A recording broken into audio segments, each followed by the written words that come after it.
Welcome back to Know Your Ship with me, Chase, and this episode is going to be part 2 for the Yorktown class of aircraft carriers. Now, if you haven't seen part 1 yet, I recommend you go back and you watch that first, otherwise the story isn't going to make much sense. Anyways, in this episode, I focus on Midway, Santa Cruz, and the Second Battle of Guadalcanal. Enjoy. Delayed by a need to resupply after the Doolittle raid, Hornet must now race to the aid of American carriers confronting a Japanese thrust at Australia's lifeline in the Coral Sea. We arrived at Pearl Harbor, refueled, put new supplies on board, and they sent the Hornet to Coral Sea to help the Lexington and the Yorktown.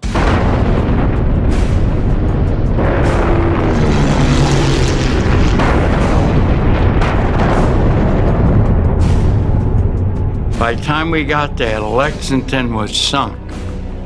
Yorktown was damaged. All we could do was escort the Yorktown back to Pearl Harbor. This is about the same time Admiral Nimitz has sent the order out to the Enterprise and Hornet to expedite to get back to Pearl Harbor as quick as possible. They know that the Japanese are coming. They've broken the code. They know that there's going to be a major push against Midway. Admiral Nimitz sends every available plane that he can find to Midway to augment the forces that are already there. There's a real question in his mind as to whether the damaged Yorktown can be repaired in enough time for her to get into the battle or not. Everybody knows that weeks of required repairs on Yorktown can never be crammed into 3 days. But Nimitz orders, do it.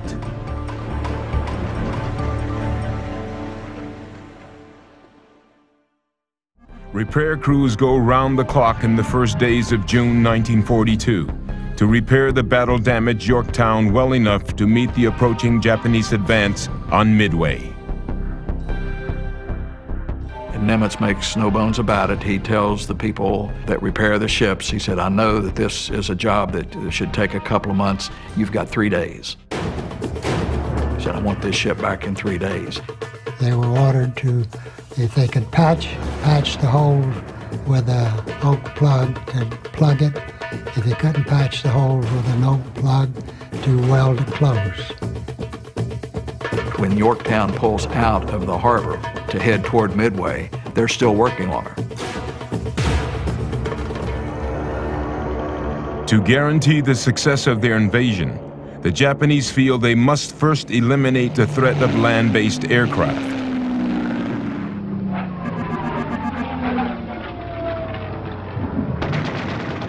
But a first strike from their carriers against Midway's air installations is harassed enough by the island's defenses to leave the mission incomplete. The Imperial commanders order their carriers to prepare a second strike.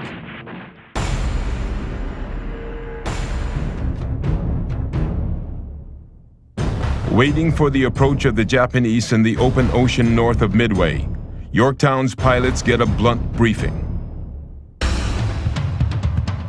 If only 3 out of your 12-plane squadron survive the run-in to deliver torpedoes, you will have accomplished your mission.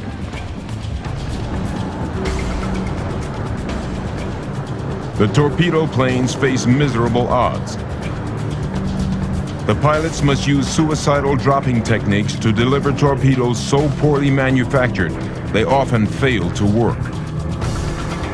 They had to slow down to 90 miles an hour and get practically right down within 100 feet of the water to drop that torpedo. If they dropped it any higher or at any greater speed, the torpedo would disintegrate when it hit the water. The torpedo planes from the Hornet go in first. They find the Japanese fleet. There are 15 TBDs. They line up to attack the Japanese carriers. And of course, the Zeros come down on them. They shoot down all 15 torpedo planes. Torpedo 8 is destroyed. Then comes the Enterprise torpedo planes. There are 14 of them. They run into exactly the same situation. Only 4 of them will get back to the Enterprise. There are 12 TBDs that come in with the Yorktown attack. 10 of them are shot down. But just as the last of the torpedo planes make their run, Yorktown's dive bombers arrive. One squadron is coming down from the Yorktown. It catches the carrier Soryu, and all 4 of these Japanese carriers are veterans of Pearl Harbor.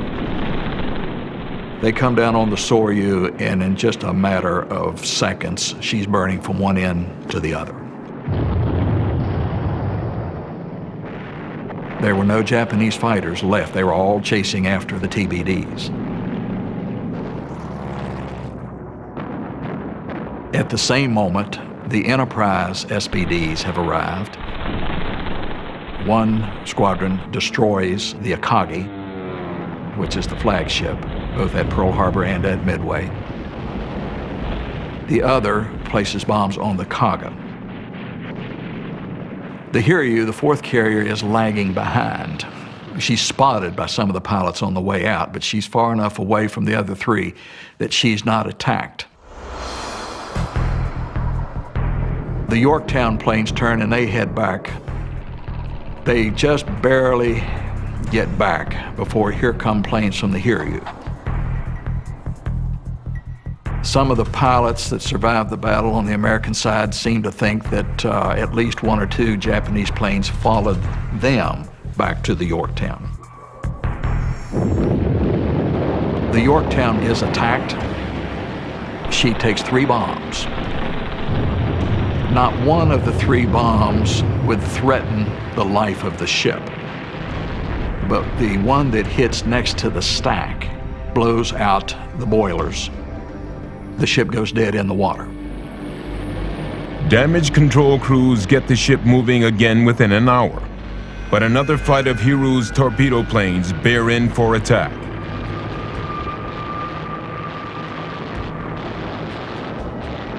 Two of them are able to launch torpedoes. They hit amidship.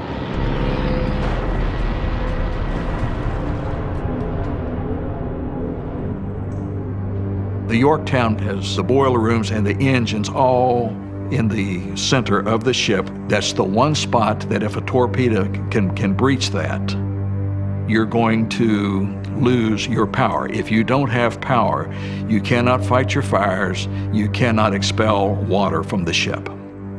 So in terms of opening holes big enough to sink the ship, that's not the problem. The problem is where they hit.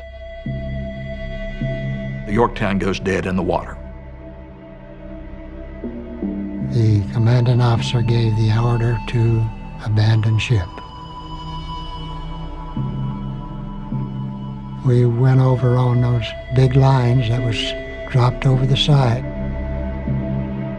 You're such a small speck in such a big picture. The Pacific is pretty large, and like the sailor's prayer of many years ago, Lord, thy ocean is so big, and my boat is so small. Lord, have mercy on us.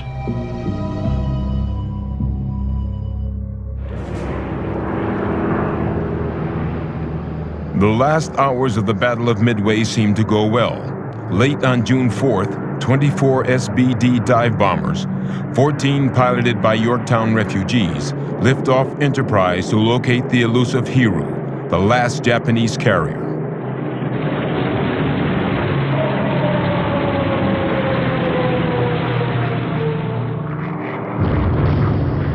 They find and leave her ablaze and doomed.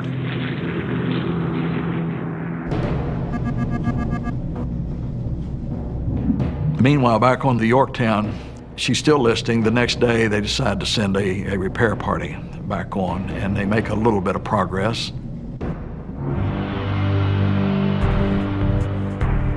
As the repair crew of 29 officers and 141 men fight to save Yorktown, disaster is only a few hundred yards away. Commander Tanabe slips his I-168 past the 4 destroyers, screening the listing carrier.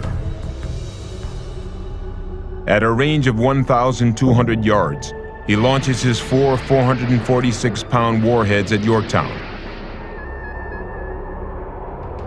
Even though the torpedo tracks are now marking his position for the American destroyers, he risks staying at periscope depth for the thrill of seeing his fish strike home. The first one goes off the bow of the Yorktown. The second one hits the Hayman, which is tied up alongside the Yorktown, and the next 2 then go into the side of the Yorktown. Hayman goes down very, very fast. As she's going down, there wasn't time to keep the depth charges that are on the stern of all destroyers. The underwater explosion kills not only Hayman sailors who are in the water, but some of the Yorktown sailors that have been blown overboard. The next morning, just as the sun is coming up, it's obvious that she's going under. Her sailors that are on board escorting destroyers and cruisers still in the area, they line up, they salute, she goes under, she's gone. It was just a moment of, is this really happening? Is this really me? And I suspect that I had some company in that kind of a feeling and experience. The Japanese, with no aircraft carriers of their striking force, they have no choice but to turn and to go back. And the Battle of Midway ends then on the 7th of June, 1942. Commander Tanabe will write of the Japanese disaster at Midway. My sinking of USS Yorktown was small revenge for that loss.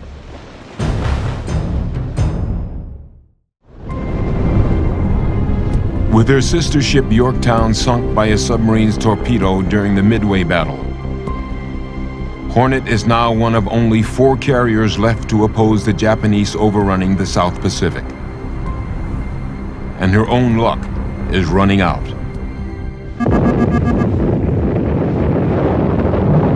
When U.S. forces land on Guadalcanal in the Solomon Island chain in the South Pacific, both sides see a decisive campaign of the war. With vastly superior strength, the enemy rushes in reinforcements. The U.S. Navy hurls its last carriers, including Hornet, into the meat grinder to support the landed troops. On August 24th, 3 bomb hits sent Enterprise back to Pearl Harbor. On August 31st, a submarine torpedo put Saratoga out of action the same way. On September 15th, Wasp is torpedoed and scuttled. And just like that, Hornet becomes the last available American carrier in the Pacific, relentlessly hunted by the Imperial Navy. On October 26th, Hornet finds herself in the path of a huge Japanese sortie, moving off the Santa Cruz Islands.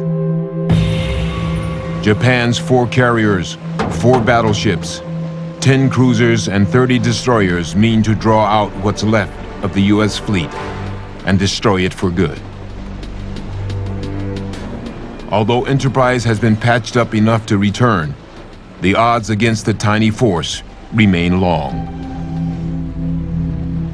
It was shortly after sunrise when they come over the loudspeaker system and told us that we had launched a strike against the Japanese, and they had launched a strike and the planes were coming at us. Hornet's own air groups shrug off their slim chances and press the attack with aggressiveness. They find and severely damage the Japanese carrier Shokaku and the heavy cruiser Shikuma. But beneath the Hornet pilots, their own ship is dying. See, the Enterprise, fortunate enough, went into a fog bank. You couldn't see the Enterprise from the air. but the Hornet was in the open. Around 8 or 9 a.m., the first bomb came through the Hornet's elevator.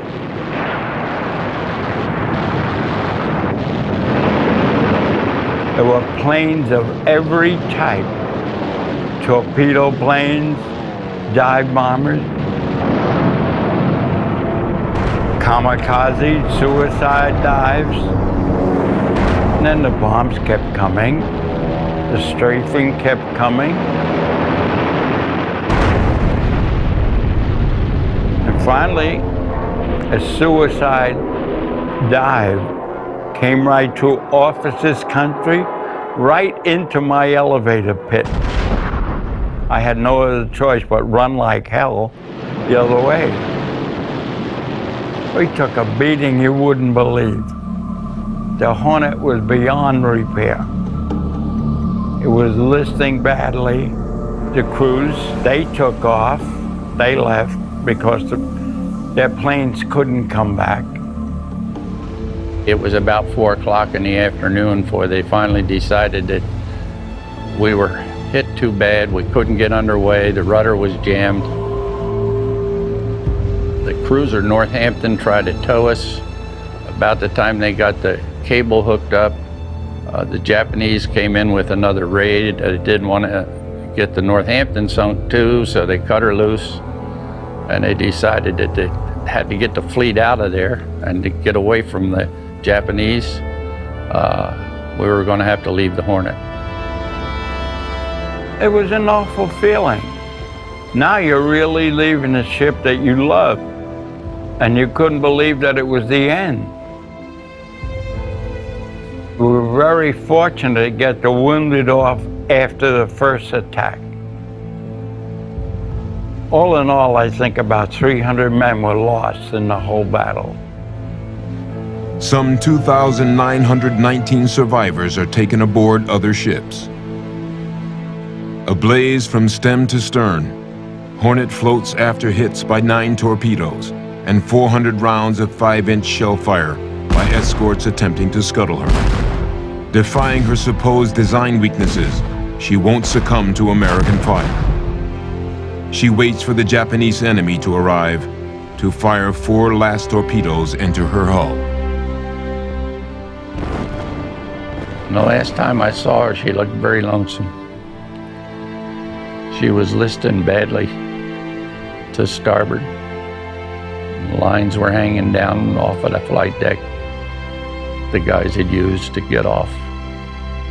Just like she had been, like we abandoned her. Which we really had. Exactly 1 year and 6 days after her commissioning, after enough fighting for 10 ships, USS Hornet slips to the bottom of the Santa Cruz Islands under 3 miles of water. Her avenger will not be long in coming. But hope is just over the horizon. November 13th, 7 a.m. After only 2 weeks, USS Enterprise is out of the repair docks and steaming into the fight. The Japanese are stunned by the sudden appearance of the gray ghost. They thought they'd sunk the Enterprise and the Hornet. They knew they got the Hornet. They thought the Enterprise would be out of commission. But this is a fight that the men of the Big E wouldn't dare miss.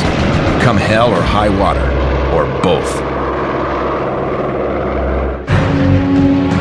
The USS Enterprise ship's crew said, "No, this ain't gonna happen. We're gonna fight you to our last man." You know, whenever you lose friends, buddies, and in war, it's gonna happen. But no matter how hard you try, it still becomes very personal. Target: Japanese warships and troop transports. Objective: prevent Japan from delivering reinforcements to Guadalcanal. Strategy: attack, attack, attack. For the Americans, all that stands between the Empire and the Almighty is Enterprise, the remains of her task force, and a motley collection of battleships, cruisers, and destroyers. Steaming alongside Enterprise are the fast battleships Washington and South Dakota. With destroyers in a semicircle straight ahead, Admiral Halsey's plan is to position the Big E more than 200 miles southwest of Guadalcanal. While Bull Halsey runs the overall campaign from Noumea, Admiral Thomas Kincaid is placed in command of Enterprise's task force. Admiral Kincaid does not want to risk losing Enterprise if he can possibly help it. He has maneuvered Enterprise into a position about 200 miles south-southwest of Guadalcanal, in a position where his aircraft can interdict shipping that's coming down the slot, and also can move those aircraft if need be to Henderson Field, and that's exactly what he would do. There's just one problem. The Big E's forward elevator was knocked out of commission at Santa Cruz and couldn't be repaired with the limited facilities available at New Caledonia. And the forward elevator is key to the system of launching and landing planes during a battle. Enterprise has 3 of these hydraulic elevators, forward, midships, and aft. Each elevator is 48 feet by 44 feet and capable of lifting 17,000 pounds. Planes are first brought up from the hangar using the rear elevators. Then they take off on their missions. When they return, they land over the rear of the carrier and are rolled forward. The forward elevator brings them below decks to be prepared for their next mission. With the forward elevator knocked out of action, the whole system falls apart. Bottom line, planes can take off from Enterprise, but there's no coming back. So Halsey's plan is to send some of Enterprise's squadrons to land at Henderson Field, which they will use as a temporary base during the battle. The handful of Enterprise planes will have to launch from her decks, bomb the enemy targets, then land on Guadalcanal to be serviced by Marine ground crews. November 13th, 1942, Day 1 in the Naval Battle of Guadalcanal. 8:22 a.m. The first planes head out on this risky mission. 9 Avengers and 6 Wildcats make ready to launch. They will head for Henderson Field and take out any Japanese ships or planes they encounter en route. It's a dangerous mission. With the enemy in full attack mode, there's no guarantee that Henderson Field will be in U.S. hands when the planes arrive. A little after 11 a.m., Enterprise's torpedo planes strike pay dirt. They are led by a lieutenant with a suitably grim name, Al Coffin. The Avengers are en route for Guadalcanal's airstrip. Suddenly, Japanese battleship Hiei comes into view. Coffin's torpedo planes immediately climb 4,500 feet higher, into the clouds and out of sight. Their objective, split into 2 groups and maneuver into striking position to bury the Imperial battle wagon. Both groups will meet the warship head-on, one from the port bow, the other from starboard. Hiei will have nowhere to go. Any way she turns, she'll get a salvo of Enterprise's torpedoes. The crew of the Japanese battleship has no idea they're in the sights of Coffin's torpedoes. 2 miles ahead, Coffin's Avengers burst out of the clouds in 2 groups, headed right for the bow of the massive vessel. At long range, Hiei unleashes flak guns, but her fire is divided between the 2 groups of American planes. Half a mile away, the Big E's flyers are only 150 feet off the water when they release their warheads.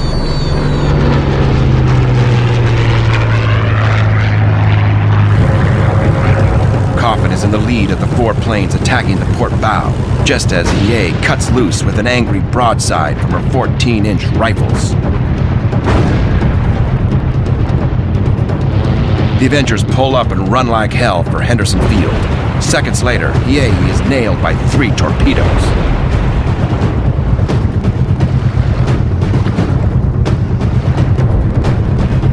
She slows to a crawl and turns hard to starboard. Her rudder destroyed. She's helpless. Amazingly, 3 out of the 8 American torpedoes have actually done their job. And that was quite a feat at that time because our torpedo planes were so slow. Your warfighter capability is a combination of both technology and, in this case, for flying, your pilot skill. Well, back then the technology wasn't all that good, so capabilities of the pilots would have to play a much larger role than they do today.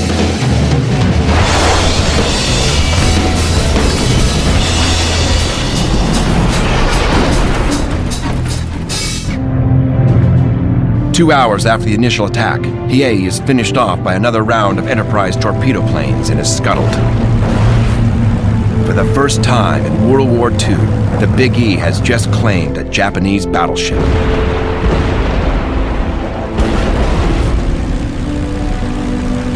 I think they were credited with sinking the first battleship. It's one of their newest ones, and I believe that was the first battleship that we had sunk. You felt victory every time you sunk one of their ships or knocked their planes down. You felt up there. Naval battles have been raging for hundreds of years, back to old wooden-hulled ships. When a ship goes down, it means it can't fight anymore. It's one thing to take out a body, but if you take out the vessel carrying 100 or 1,000 or 5,000 bodies, you've really force multiplied the damage that you've inflicted on your enemy and on their ability to prosecute, friendly targets on your side. And more than that, I went mano a mano and I walked away and he didn't.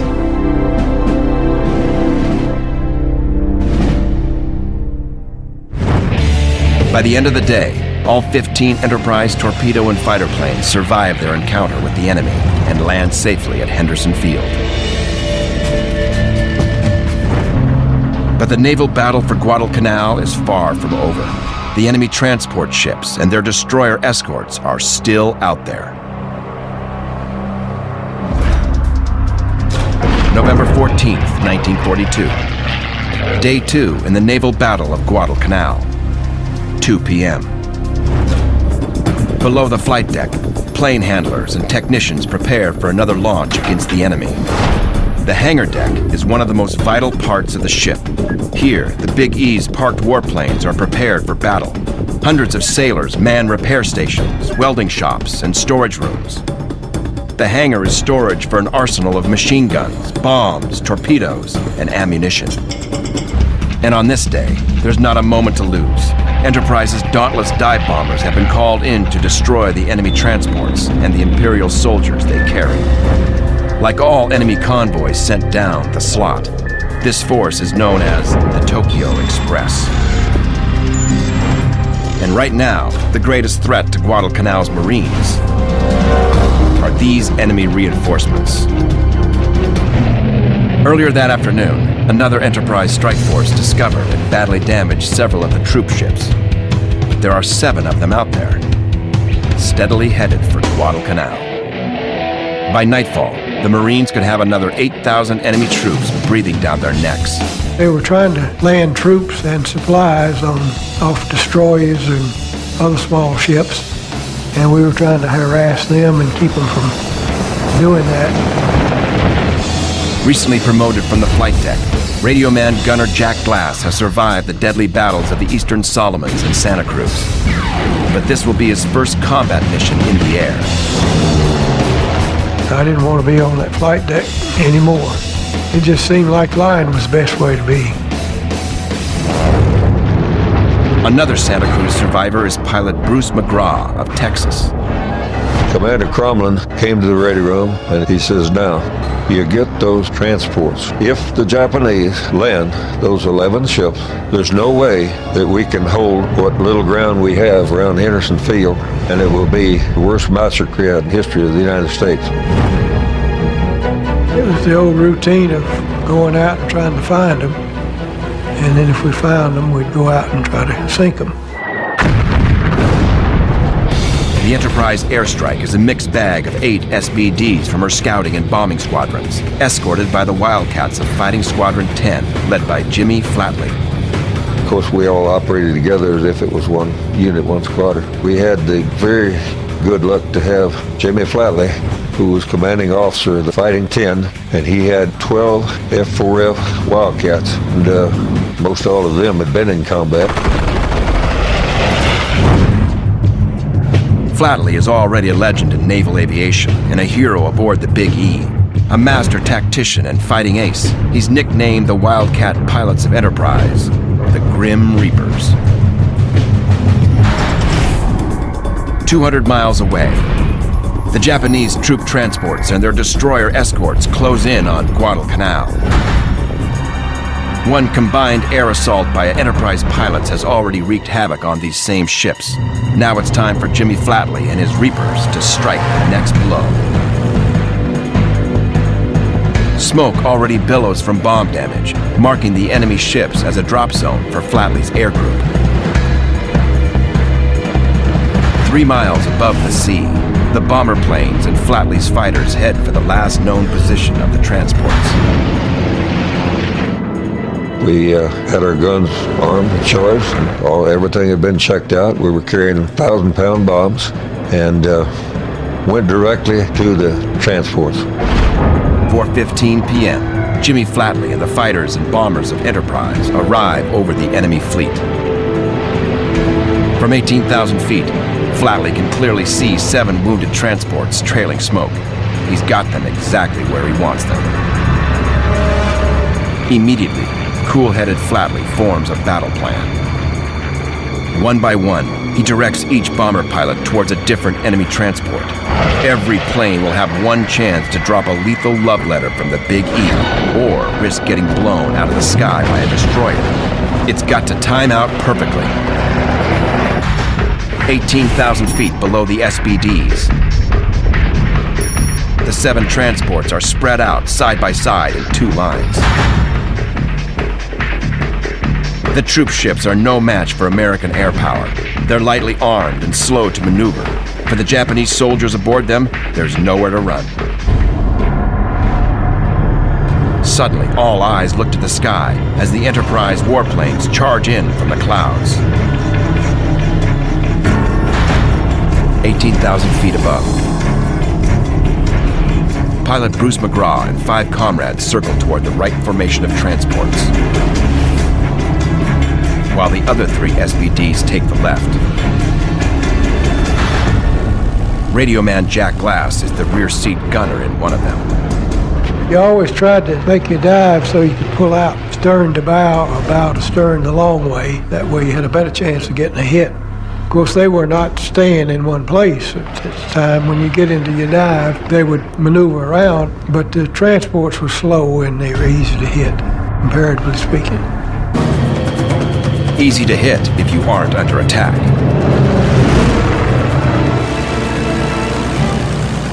Suddenly, 5 enemy Zeros streak in past the approaching dive bombers, blazing hot lead. Instantly, rear seat gunners in the SBDs burn 3 of the enemy fighters with their rapid-fire twin 30s. Now, the Enterprise bombers begin their vertical dives on the enemy transports. The anti-aircraft fire wasn't very effective because they didn't have much on those transports. If we could get by without making a drop on a combat ship, the rest was easy. There was usually 1 to 2 bombs would sink one of those transports. The light flak guns on the transports and anti-aircraft shells from destroyer escorts aren't enough to stop the men of the Big E. 16,000 feet above. The SBDs greet the angry Japanese fire, but keep on coming. Thank goodness there was enough of us scattered around that it wasn't all concentrated on one guy. They were shooting at all of us. I realized immediately when I started to roll over and go down that I had a problem. As McGraw charges a transport on the right flank, he realizes that something isn't right. I had no dive brakes. For a dive bomber, losing your dive brakes, also known as dive flaps, is a critical situation. You're supposed to be diving in that dive angle at about 250 knots with your dive flaps out. Now, you take dive flaps out of the equation, it means you're going to be significantly at a higher airspeed on your diving run. Now, that's going to translate to either you having to pickle earlier, so you can still bottom out at your safe pullout altitude. Or if you want to ensure a kill, it means you're going to be a lot faster at the bottom of that dive than you wanted to be. And that's going to translate to being a lot closer to the ground and or pulling a lot more G's to to not impact the ground. Right now, as his plane plummets toward the sea faster than a fireball, McGraw's experiencing negative G's. At any moment, the blood supply to his head could swell, causing blindness. Coming down at a 70-degree angle at high speed also means that McGraw's bomb could nail his own propellers. That'd be the end of your flight. McGraw has only seconds to decide whether to continue his dive or pull out. 15,000 feet above the ocean on a vertical dive is no time to hesitate. The Texan decides to keep going and take the enemy ship head on. And I thought, well, I'm going to find out how tough this airplane is. So with a crippled airplane, no dive brakes, I nosed her straight down. I dove close to 3 miles, almost straight down, at terminal velocity. I'd never flown an airplane this fast before. The sound of the wind going across the canopy of that airplane was such a roar and a screech that I'd never heard that before. Even if he makes his bomb drop, he might not be able to level out and escape sudden impact with the ocean below. McGraw closes on his target at 240 knots. In seconds, he'll have one clear shot. You've done it so many times, it's like throwing a baseball. You learn it by nature. It was dead on, and I released my bomb. At 3,500 feet, McGraw delivers 1,000 pounds of Enterprise ordnance on the deck of the transport. Instantly, he pulls up as hard as he can to level out before crashing into his target. In the last possible moment, he clears the air over the transport, just as the bomb drives into the enemy ship and detonates in a massive, tearing explosion. Amazingly, it's a direct hit amidships. It blows the side out of her hull and kills any Japanese soldiers and sailors caught in the blast radius. The transport comes to a sudden halt and begins to list, dead in the water. McGraw manages to level out of his dive and make his escape. When you're working with less than a fully functional combat system, it makes you just a little bit more attuned to what you do have. He pushed it a little closer than he would have to try to compensate for that deficiency. It's significant that you can overcome a thing like no dive flaps. And McGraw's not finished. As he passes an enemy destroyer at low level, his gunner unleashes a burst of .30 caliber lead. His mission accomplished, McGraw heads for Guadalcanal's Henderson Field. A mile to the north, Flatley's fighters rip the enemy troop ships with their big 50s. At 300 miles an hour, the Grim Reapers punish the decks of the transports with unstoppable firepower. Finally, Flatley and the rest of his air group make way for Guadalcanal. 2 transports are terminated, but somehow, 5 of the stubborn ships keep going. A half hour later, a second flight of Enterprise bombers from Henderson Field make a run on the transport force. It's a bloodbath. Dive bombers managed to disable several transports, but at a heavy cost. Flak from the Japanese destroyers and 7.7mm bullets from enemy Zeros take their toll. Commanding officer took one group in there and he didn't have any fighter protection, and a fresh squadron of Zeros came in and hit them when they got there. Among the Enterprise flyers lost in the terrible skies over the transport force is McGraw's friend and Santa Cruz wingman, Warren Welch. Together, the 2 airmen discovered the first of the enemy ships at Santa Cruz in October. Now, Welch is the victim of enemy fire in the fight against the transports. My good buddy, Warren Welch, after he had dropped his bomb and got our transport, the Jap shot him down and killed him there. And that was 3 weeks after our first battle together. In all, 7 American pilots from the Big E are killed in the desperate attacks of November 14th. But the Enterprise pilots have succeeded in slowing down the enemy ships and destroying hundreds of Imperial troops. The convoy itself, by the end of that afternoon, Of the original 11 transports, only 4 of them are operable. 1 has retreated to shoreland with a number of survivors. The other 5 have either been sunk or abandoned and will shortly sink. As the second day of killing ends, Enterprise bomber, torpedo, and fighter pilots land on Henderson Field. It's still in American hands, but under heavy enemy bombardment.